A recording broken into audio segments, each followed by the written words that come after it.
EdTech Mondays Africa is supported by the MasterCard Foundation Center for Innovative Teaching and Learning in ICT and is part of the Foundation's Young Africa Works programming. Hello and welcome to this edition of EdTech Mondays Africa. My name is Joy Doreen Bira, and on this edition we are talking about accelerating digital literacy to benefit education systems in Africa. And just to share a bit of context, despite the technology investments made of the world's 20 countries with the weakest digital literacy skills, 12 of them are in Africa, and only 11% of Africa's tertiary education graduates have formal digital training. About 87% of African business leaders identify digital literacy skills development as a priority area in need of further investment. In 2022, African countries scored between 1.8 and 5 on the Digital Skills Gap Index, which is below the global average of 6. That in addition to internet coverage of 40% in sub-Saharan Africa. However, the benefits of digital literacy are immeasurable. Digital literacy helps promote academic growth and also helps students learn how to effectively use digital tools in different areas of their lives.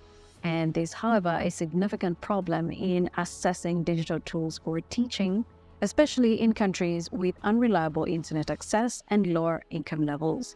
So the question we are asking is, what initiatives are we taking in Africa to accelerate digital literacy to benefit education systems and human capital development across the continent? Allow me to introduce our panelists, Yevgenia Savchenko, who is a senior economist, Education Global Practice, Eastern and Southern Africa region at the World Bank. She specializes in education, skills development, human capital, and labor markets. She's led policy dialogue and operations in the Democratic Republic of Congo, in Nigeria and Cameroon on skills development and general education.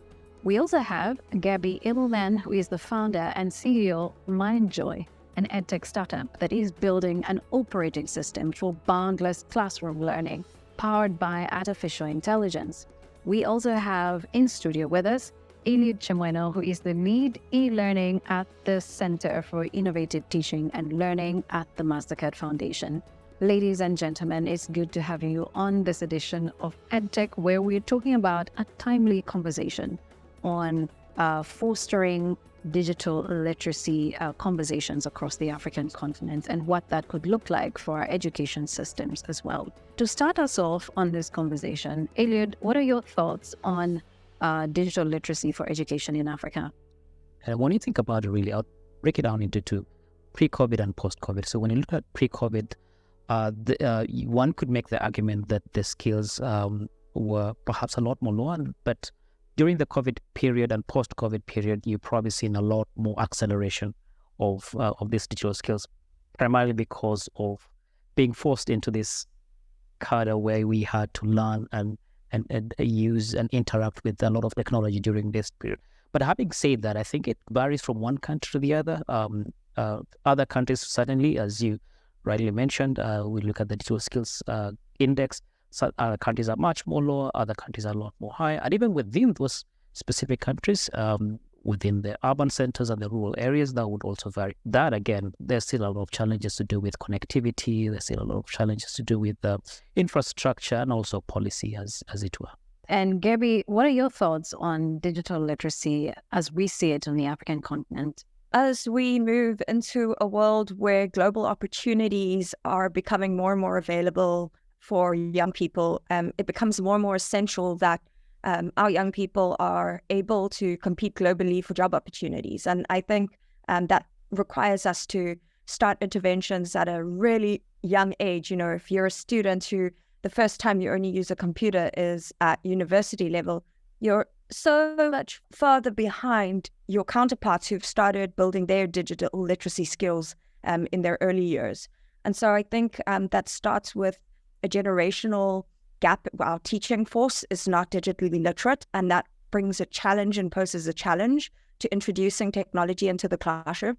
And so really, I think it's a really exciting time. With I'm very excited about the opportunity that artificial intelligence brings to helping Africa leapfrog but I do think it is something we have to take seriously. And I'm particularly excited about mobile in Africa and leveraging mobile-first interventions because we have some of the leading mobile infrastructure in the world, and I think that could be a portal to digital skills for our classrooms where the computer infrastructure is not in place. Personally, and I think it's also the opinion of the World Bank, digital skills, digital literacy is the #1 priority in education sector. I view digital skills on the same right now level as numeracy and literacy. All kids for the future have to be equipped with the digital skills. Let me put my economist hat on and just give you a few bites of statistics. Digital economy in Africa only, I'm not talking even about a global penetration, is poised to reach 180 billion by 2025, within just next couple of years. By 2050, it's going to be $712 billion. The opportunity is just enormous. In terms of demand from the employers, 65% of individuals recruited for jobs at the African companies surveyed in 2019 required at least basic level of digital skills. And this was pre-pandemic times. Imagine now. Let's talk about population. By 2030, Africa will encompass around 625 million people. Around 2030, it's going to be the largest labor force on the planet. Having digital skills is absolutely paramount for this labor force to really take advantage of the future economy. All right. Thank you so much, Evgenia, for that. And also for sharing those deep statistics that we're looking at.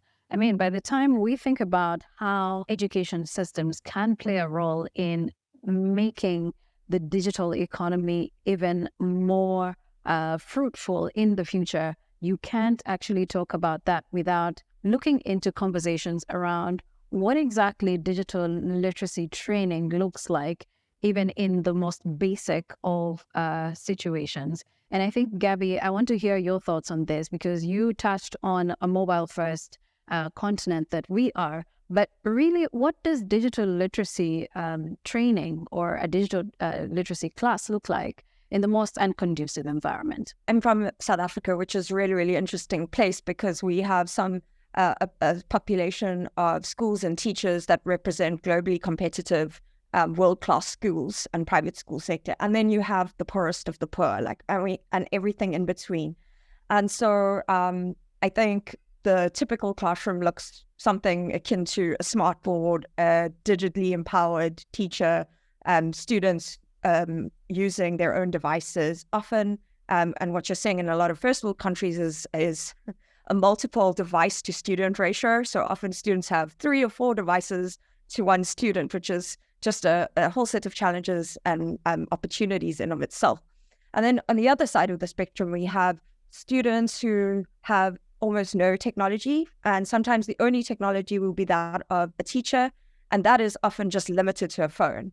So that is a very interesting dynamic because how do we deploy resources into those situations? How do you deal with low internet connectivity, poor bandwidth? We've seen some really, really interesting things, even with folks teaching coding skills.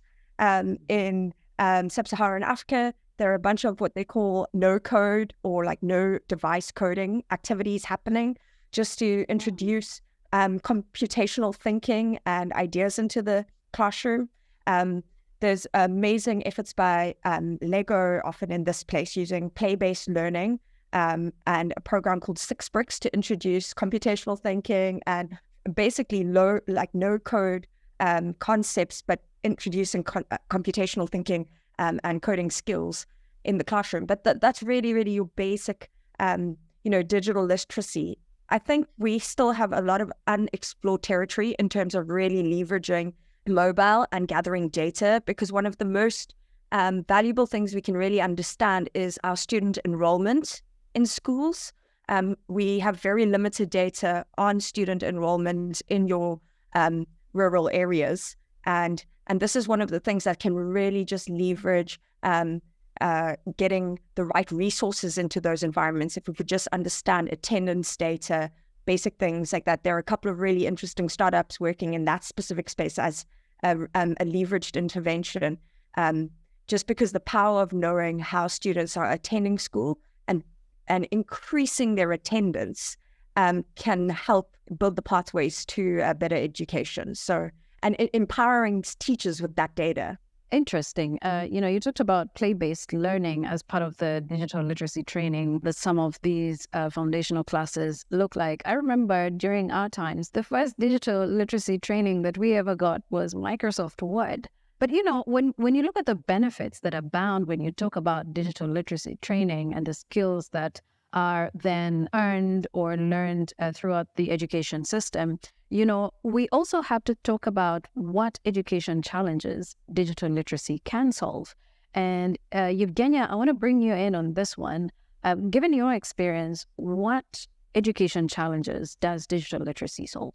Really, let's look at different stakeholders who are involved in the digital literacy. For students, to me, digital literacy gives an ability to study anywhere, anytime, with technology-enabled digital literacy. And as Elliot said earlier, pandemic really made thinkers hard how to do it. Schools in some countries were closed for almost a year and a half.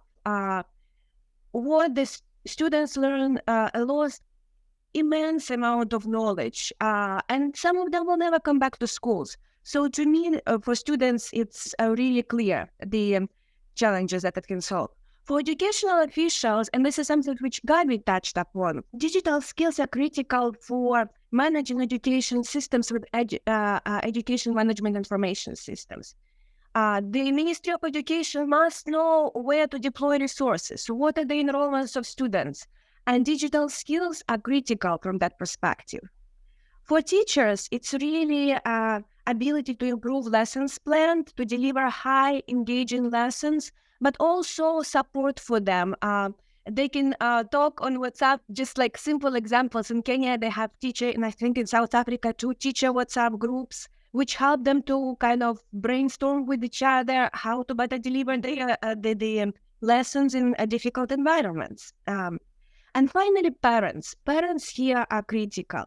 We know that for many kids who went to school, their parents are illiterate. Equipping parents with basic digital skills and even mobile penetration is critical here, is important. We saw, for example, in some South Asian countries, there were impact evaluations that illiterate parents can easily figure out on a phone with a few emojis how her or his son or daughter are doing. So to me, the education benefits are enormous, and digital literacy is a must across multiple stakeholders involved in the education process. Just like you put it, the benefits are enormous. And what challenges digital literacy can solve as well are enormous. So what conditions do we need to meet for digital literacy to work for education? I think one of the fundamental one really has to do with that enabling environment. Governments and different players, international development agencies like the World Bank, institutions like the MasterCard Foundation, we all have a role to actually play in terms of how do we actually create that conducive environment. Government, of course, leading on that. And it's not something that the government can only do alone. From a policy perspective, it has to be sort of a hand-in-hand sort of process that we have to work on together. Beyond that, really, which I think what policy then supports are issues to do with infrastructure. I think the fact that we have a mobile ready and all that, but I think it's also, there's still a lot of work that needs to be done also to make sure that that infrastructure is not just there, but it's also reliable and actually available. I just wanted to add a sort of maybe a perspective also from the, I would say maybe forefronts of innovation and startups. I think there's something really exciting with artificial intelligence, really. Especially something, everyone's been talking about ChatGPT, but when you actually ask the average teacher, have you even tried to use this technology? They say no. So, the gain there, to your point, you're saying, content needs to be available and curated. Well, large language models and AI systems present this tremendous opportunity where the average system can pass an advanced mathematics test or computer science test. So the content knowledge and the ability for a tutoring system to be available and for any child anywhere to have access to a system that can actually empower them with really high quality content is there. The technology is there now. And that is a very, very exciting, I think, moment in time for us right now. Now the question becomes is how do we engineer communities that know how to leverage these systems?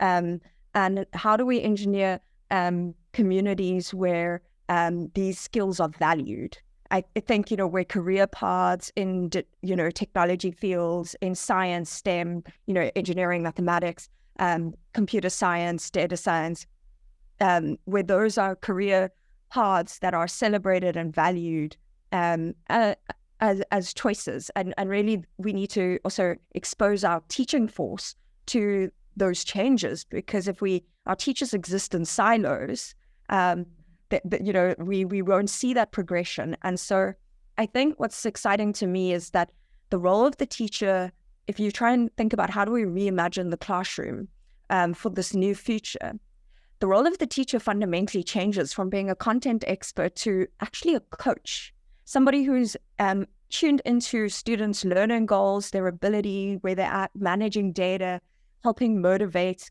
set goals, and really fostering communities of learning.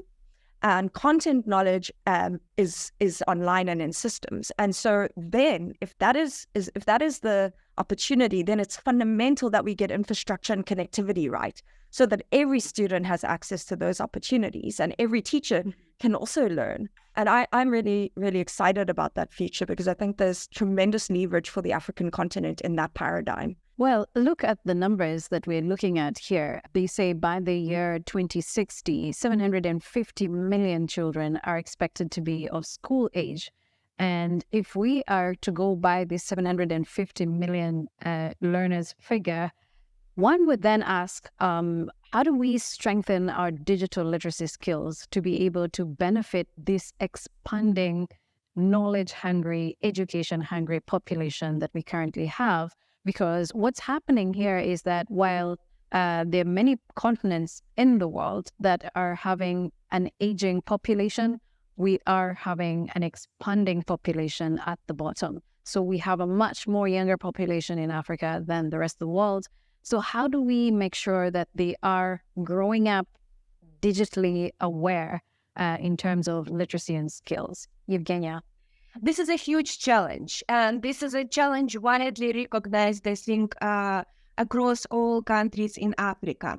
And the World Bank actually is partnering with MasterCard Foundation right now to address this challenge. We are thinking through across many countries on the continent, thinking through the ways on how to address it at the policy level, at the operational level, to ensure that it really benefits students, teachers, parents, community at large. To begin with, every country needs to have a clear policy and strategy related to digital literacy, digital skills, and things like that. Currently, every country has education policy. So this is something to kind of think through and address. As well, keeping in mind that this is not only Ministry of Education who needs to be thinking about it. This is the whole government approach, including Ministry of Infrastructure, Ministry of Telecom, Ministry of Finance, to think how to finance all of these these. Second, countries need to have digital skills competency frameworks, similarly as we have for other skills in education sector. These frameworks will guide the curriculum development.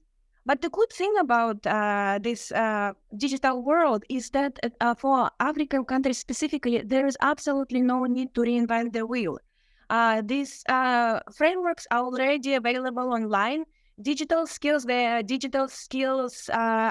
Nigeria, it's the same digital skills which are required in Seattle. Currently, there is a UNESCO digital skills framework, which has been adopted from EU digital skills framework. So we're working with multiple countries, and I personally had experience working in Nigeria, how to adapt these frameworks to the country context. Other two important aspects, and we touched based on this already, are teachers, those who will be delivering the knowledge, and Gabi said they are coaches. So teachers need to be trained in a different way on how to impart digital skills for students. It's not necessarily a class on digital literacy. It's how the digital literacy is used in mathematics, physics, creative thinking, and things like that. There is no way around it, be it mobile devices, be it tablets, be it computers. So this is something which governments need to think about. Eliud, I see you itching to add something on this,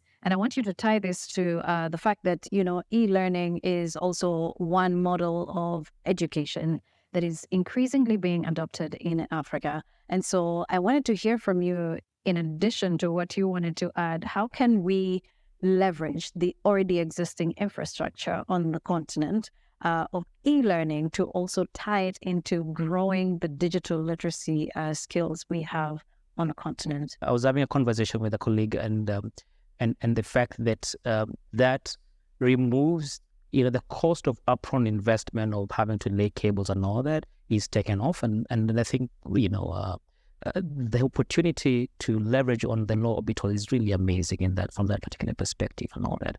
And I think one of the other things that we probably also touched on is really making sure that content that is being generated right now, if we look at some of the latest statistics, the bulk of the content that we consume within the continent is actually not generated from the continent.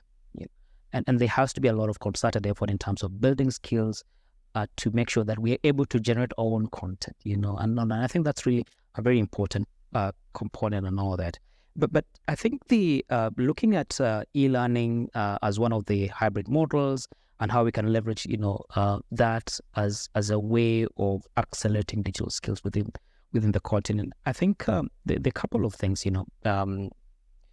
one is think of the open educational resources, that encourage a lot more sharing and all that, and which I think when you think about e-learning right now, there's perhaps a high adoption happening at the university level and all that, and I think that they are playing, and we're playing a bigger role in making sure that there are more resources going back to the content generation and content production, content building for the content and all that, but also in terms of just online platforms and allowing for more and multiple and different users to actually come in and access that and all that.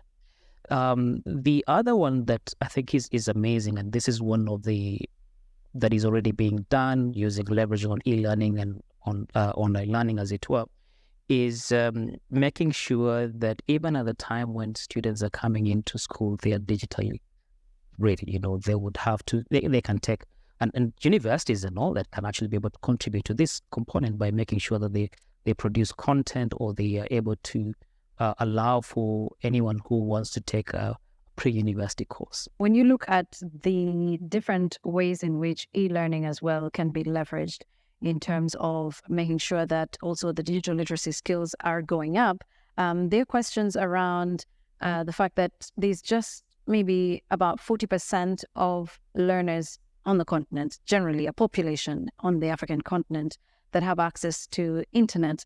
And then you think about how much this trickles down into whether or not they have these digital literacy devices.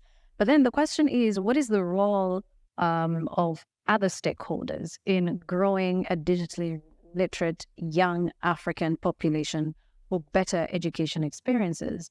And Gabi, you've mentioned how you've interacted with, artificial intelligence. And I'm sure through this, you have interacted with stakeholders like telcos. How do you think we need to go about addressing the situation where we are looking at 40% internet access, but at the same time, the global average is at 66%? We really have to show folks what the potential is with mobile devices. Purchasing data for social apps is very, very popular on the African continent, not something necessarily popular in other places, but you can purchase discounted data for your social apps, which is very, very interesting. And then there's essentially some support in terms of you have connectivity, but it's limited in a certain way. And if we can extend that kind of thinking and usage to things beyond your WhatsApps, your TikToks, your YouTube, and extend that to learning platforms and really model to populations that you can use your phone for learning, there is tremendous potential with this. We've actually seen on small scale experiments where we've set up a mobile hotspot in a community, basically in a mom's home, where children can gather and use the internet, and they can come and learn to read and practice mathematics. All of a sudden, you see there's a smartphone at least within the household, maybe not to every child, but within the household that they have access to for certain periods of the day. And secondly, the community then starts to value the internet differently. So all of a sudden you see the purchasing power of communities shift. So instead of spending your $50 a month that you would spend on a TV subscription or a TV license, all of a sudden, or other types of subscriptions that the household does have, you could see that shift towards purchasing an internet. And that's been really, really interesting. And I think that's where telcos can really look at expanding their research and data and really seeing how to move how people spend their money on that way. But really, to do that, we need to understand how to encourage folks to access these opportunities. I think one of the most exciting things about something like software development and exposing people to those types of career choices and digital skills is often these skills are skills-based opportunities.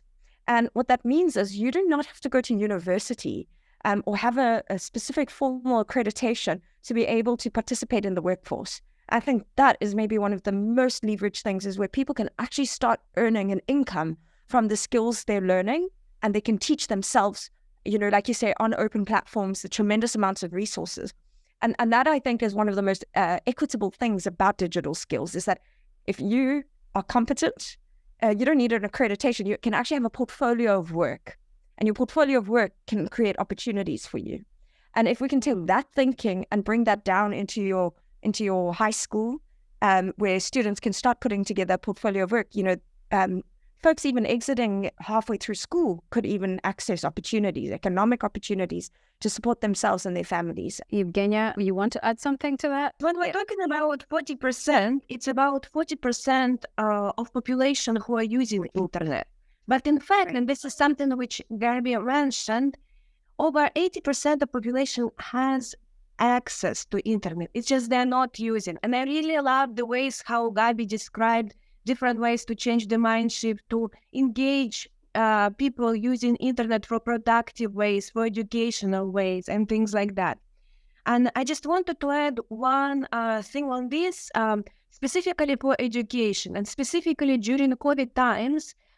This made us at the World Bank started thinking creatively together with the ministries of education how to ensure that students continue getting the access to education and things like that. So one of the creative ways, probably working with telecoms, and this is what Gabi mentioned at the government policy level, is to think how to allow access to the educational websites, free for students, or maybe you have login, you have password, free for schools, free for teachers, free for universities. So this is something at the government level can discuss. I like the fact that you said that of the 40%, 80% are not using the internet.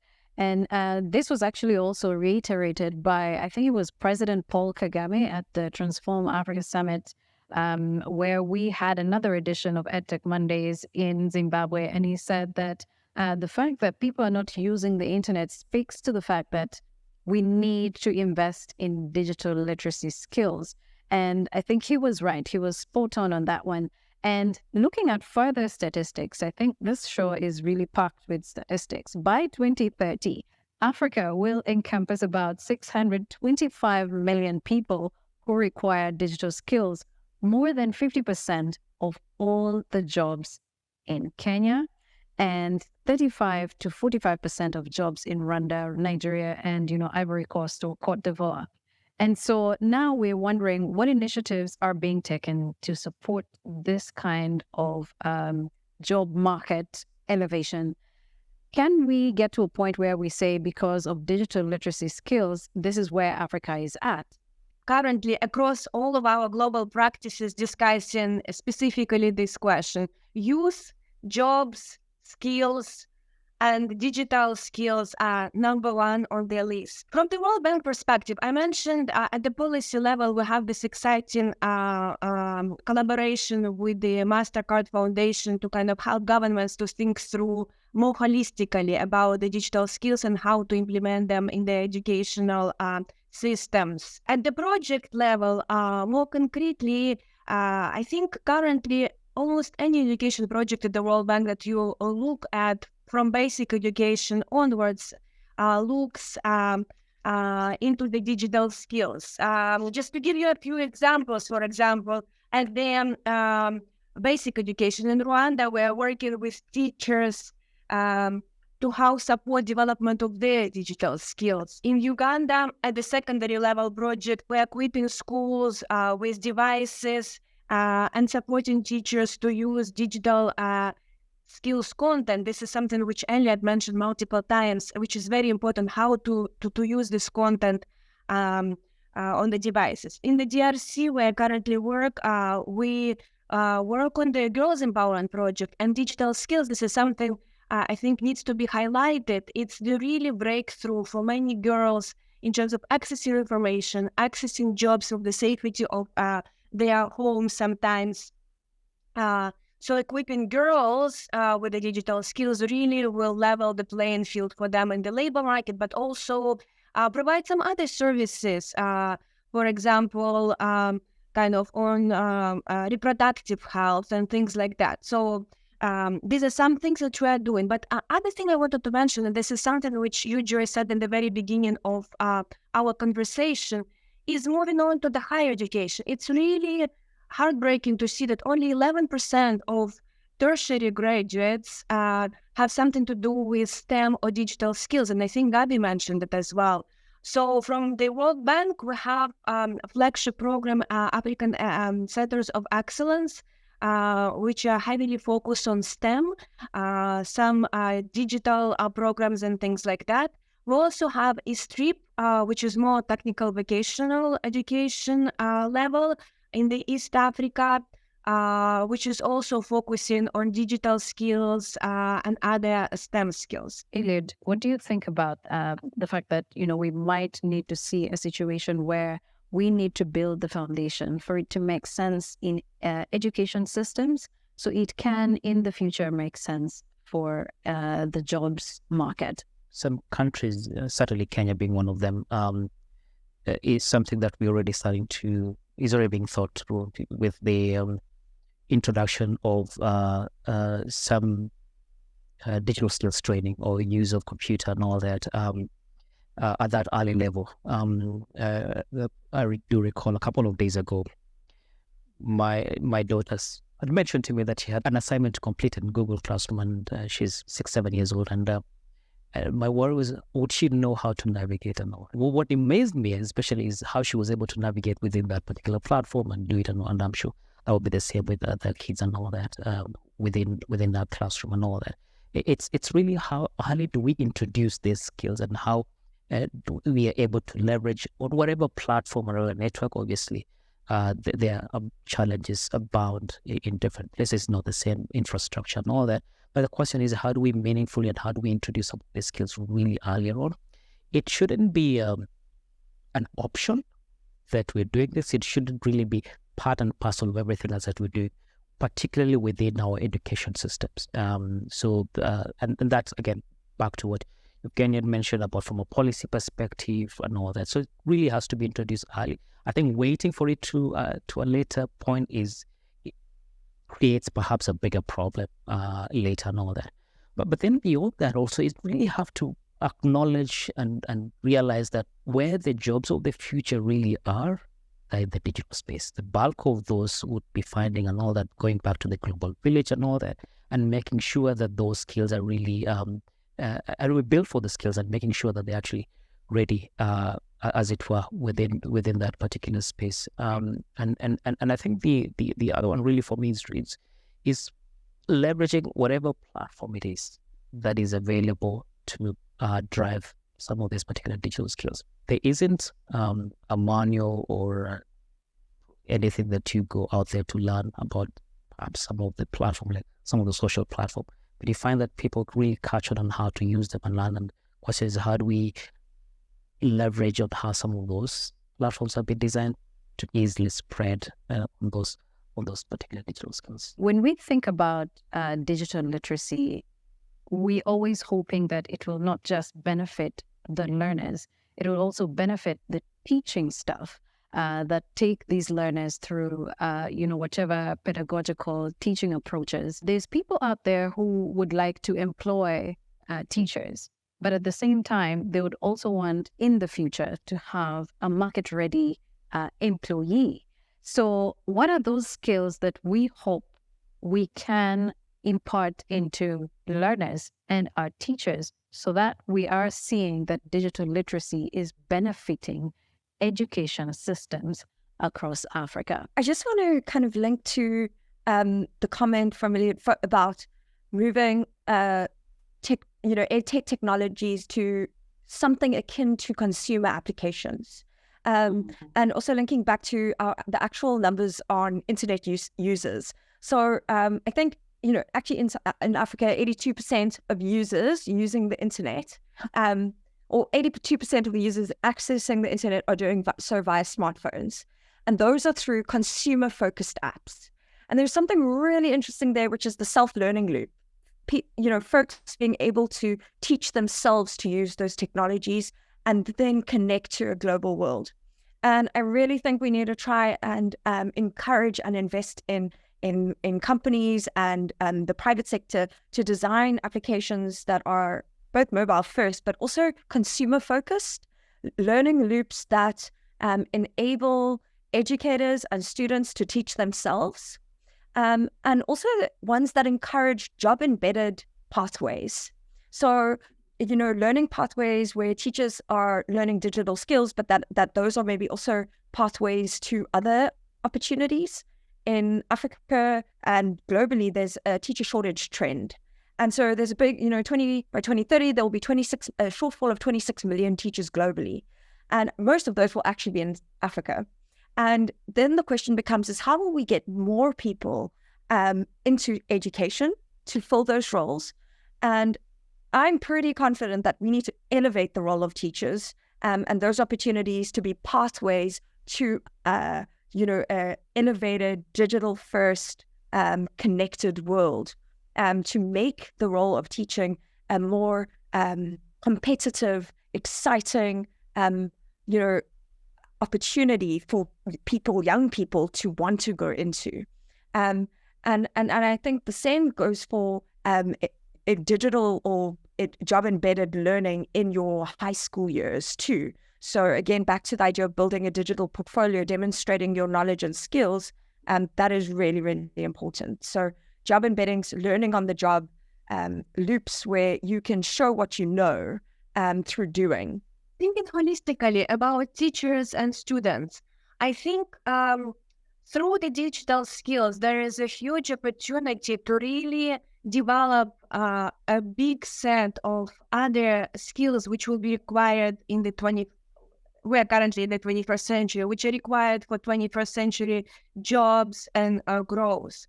We're talking about teamwork. Students can easily do homeworks together through digital applications. We're talking about critical thinking. We're talking about problem solving. So all of that together is very important.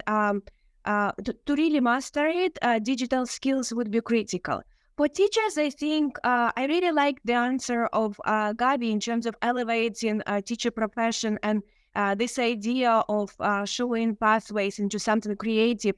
Teacher profession is not only about teaching the basic stuff, but basically being a coach, being at the forefront of what's happening. I think this is something in terms of elevating teacher profession, giving the right incentive. This is something at the World Bank we're constantly talking how to improve the management of the teacher force, because let's face it, teacher force it's the largest public investment and it's the largest share of the government budget. So it's really critical to make sure that the teachers are motivated, excited, and most importantly, they are conveying this excitement to our future, to our kids. What I think that probably want to add really there is the role of parents in this.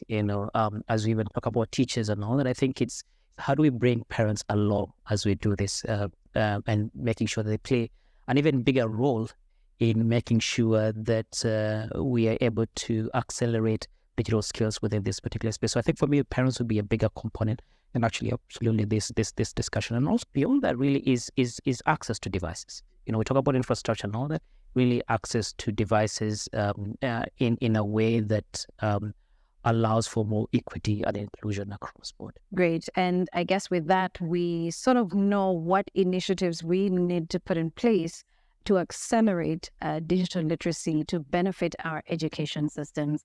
And there couldn't be a better way to close off this conversation. So I want to say thank you to each and all of us for making time to be a part of EdTech Mondays conversations that are focused on digital literacy as well. And with the core goal of benefiting education systems. So thank you, Eugenia, for making time for this. We do appreciate that. Gabby, thank you so much for making time as well. And Eliud with us in studio here today. Thank you so much for making time. We do appreciate this. And until the next one, remember you can email us on edtechmonday@mastercardfdn.org. And we'll be so glad to read. We do read your emails, each and all of them. And we do share our feedback as well. So thank you all so much. Until the next one, it's been great having you. Join us for this conversation. Bye-bye for now. EdTech Mondays Africa is supported by the MasterCard Foundation Center for Innovative Teaching and Learning in ICT and is part of the Foundation's Young Africa Works programming.